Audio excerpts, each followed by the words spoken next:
Hey guys, how's it going? This is Natenator.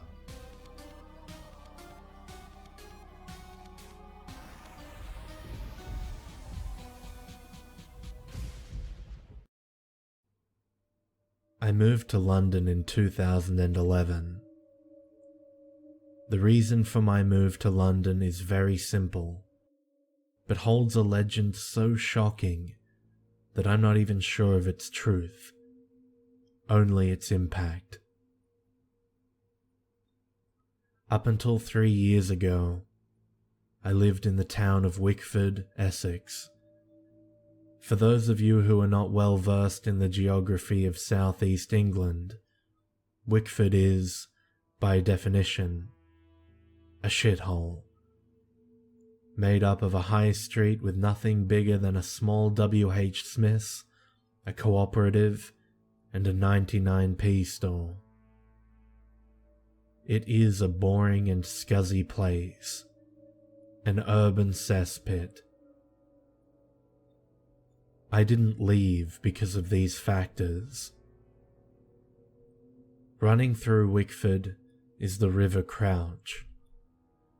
Whilst parts of the Crouch in Wickford are slightly nice looking, the town centre's section of the Crouch is banked by concrete, a provision put into place following 2 floods back in the late 1950s.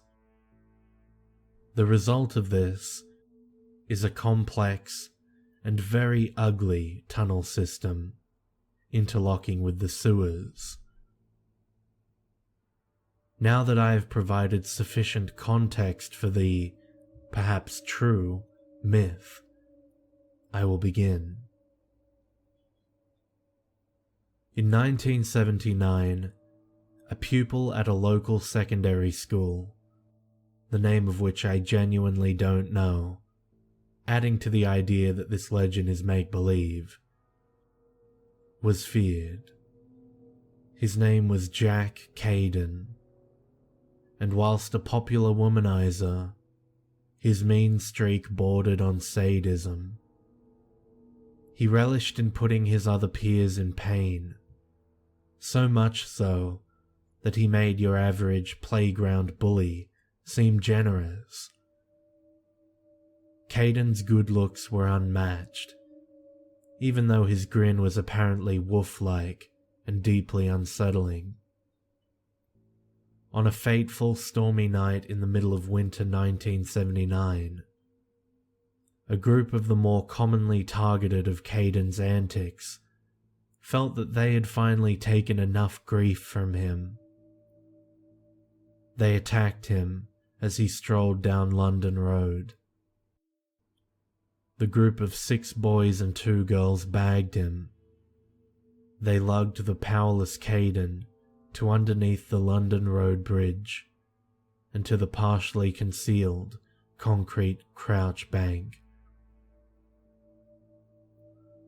I'm not totally sure what those 8 people precisely did to Caden, but I do know that his face was mutilated to the point that he was unrecognizable.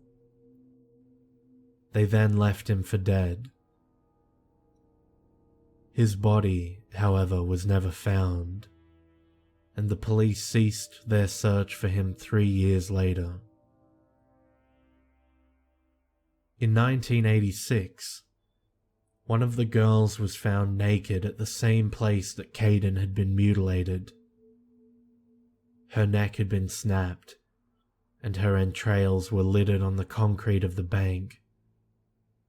Pinned to her forehead was a note: cold.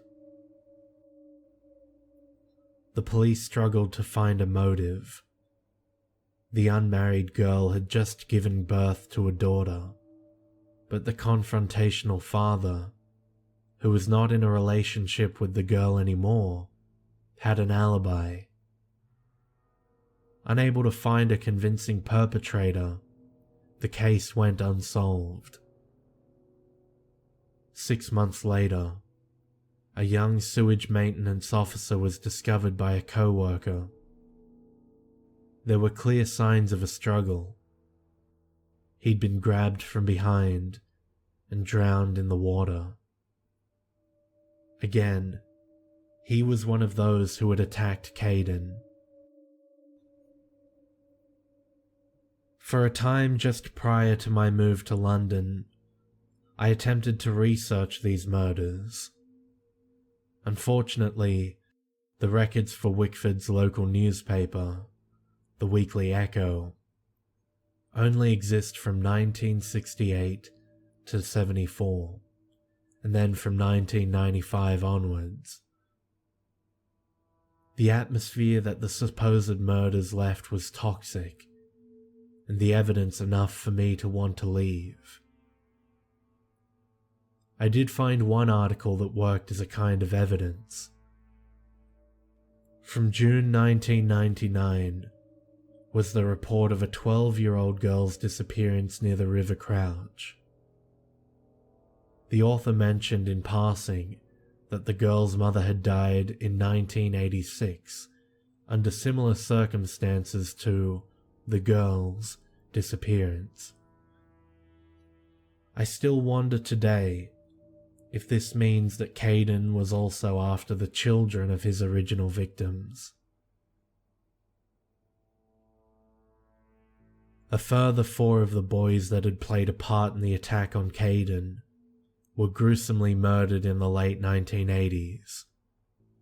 I am unsure of these 4 men's names, and I will refer to them as B1, B2, B3, and B4. B1's decapitated body was left on the road, and his head just under a sewer grate. B2 was stabbed to death, with the word cold carved into his forehead. B3 and B4 were found sewn together, and had clearly starved to death, stuck in the middle of a sewage pipe, clogging the waste. The girl that had not been killed back in '86 was abducted in 1991, aged around 27. She was childless, just as all of the other victims had been, bar the first girl. This girl was never murdered. Instead, she was sighted at the high street 3 months after she was taken, with a blank expression. She jumped in front of a car. There was now only one of Jack Caden's attackers left alive. This boy, now a man, became a father in April 1992. I am his son. Allow me to clarify a few details here. I am now 22 years old. I was 19 when I left Wickford. The fact that the first girl's daughter was killed by Caden haunts me to the core. After all, my dad was killed himself and skinned by Jack Caden in 1994. My mother hesitantly told me the story in 2008, after which I went on my researching spree. As I asked around and filled in holes in the story, I likewise talked to people who claimed that my father had died in a car accident or drowned. I have absolutely no idea why these people would want to actively protect Caden. Maybe they were in denial. One night in 2010, I simply sat down and thought about incidents in my life that I had no explanation for. The more that I looked back through my memories, the more that I believed in the legend of Jack Caden. I noted that when I started at the Bromford Senior School in the Grange area of Wickford, my mother had specifically ordered me to take a longer route than the more convenient London roadway. Obviously, she was worried for my safety, that close to Caden's lair. I remembered an afternoon in the summer holidays when I was around 8 years old. An ugly, bald man that I had assumed to be wearing a very realistic Halloween mask walked up to me as I rode my bike up and down my street. He asked me if I wanted to meet my dad. I told the man that my father was dead, to which he pulled a very sinister expression, strangely visible through the mask. I had thought and remarked, "I know." I was totally creeped out and biked home faster than ever before. So why did I abruptly drop everything and make the move in 2011? My mother died of cancer in late 2010. I inherited her house. This heightened my sense of fear day to day. Every time I hear the wind, I jump. Every time I saw my reflection, my heart skipped a beat. In November 2011, more than 3 decades after Caden's mutilation, I failed to sleep on a stormy night. I kept hearing noises around the house, but whenever I went to investigate, I found no intruder. I was driven so sick by this that I packed up a small bag and caught the train to London Liverpool Street Station to stay with my mother's family there. They had previously offered to host me routinely since my mother's death. I've never gone back to Wickford. Instead, I asked my friends to collect my possessions into a moving van, and I instructed real estate agents to put my house on the market. Like I said before, the reason for my move to London is simple, but holds a very shocking legend. The reason that I moved to London is that the police called me on my first afternoon at my aunt and uncle's house. They informed me that there had been a break-in at my Wickford residence, but that nothing had been stolen. Instead, one word had been scratched on walls all over the house: cold.